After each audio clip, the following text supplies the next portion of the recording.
KX News at 10 starts now. Good evening, I'm Nicholas Pollack. And I'm Lauren Culber. Thanks for watching KX News. For those crippled by the COVID-19 pandemic, financial help is on the way after hundreds of millions in federal funding was given the green light at the state capitol. KX News reporter Robert Suhr has a breakdown of those numbers. Today is the largest and biggest emergencies from a fiscal standpoint that the state has ever faced. Calling it an imminent threat to the safety of North Dakotans, Governor Doug Burgum and the 5 other members of the North Dakota Emergency Commission placed their stamp of approval in a unanimous vote Tuesday afternoon, authorizing hundreds of millions in coronavirus federal funding. In a meeting that lasted more than 3 hours, members voted to approve just over $524 million in emergency aid. That total represents 42% of the more than $1.2 billion awarded to the state in the federal CARES package.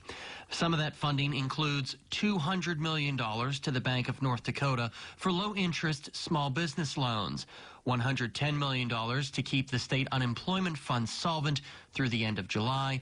The Department of Health gets over $85 million for lab supplies, PPE, contact tracing, and child care emergency operations grants. The Agriculture Department was awarded nearly $1.4 million to help meat processors impacted by the pandemic, among other things.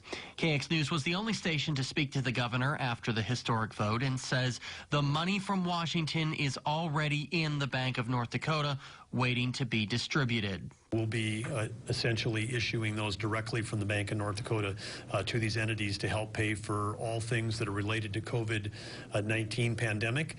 They have to be things that weren't in the state budget before March 1st, and they have to be expenditures that are occurred between March 1st and December 30th. The 6-member commission is made up of all Republicans right now, and that's not necessarily by choice. And even though they did speed this historic money through relatively quickly, Democrats on the other side of the aisle say the next time something like this is needed, they'd like much more input from other legislators and citizens.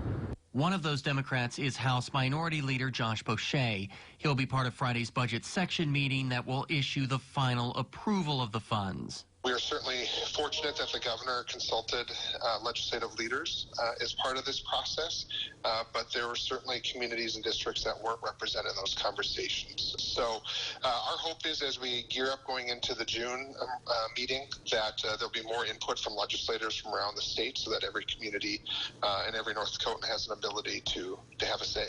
The commission says any federal funds not used by December 30th will be returned to Washington. Reporting for KX News in Bismarck, I'm Robert Suhr. Additional requests for funding, including additional support for small businesses, will likely be considered at the commission's June meeting. You can see a complete breakdown of today's funding at kxnet.com.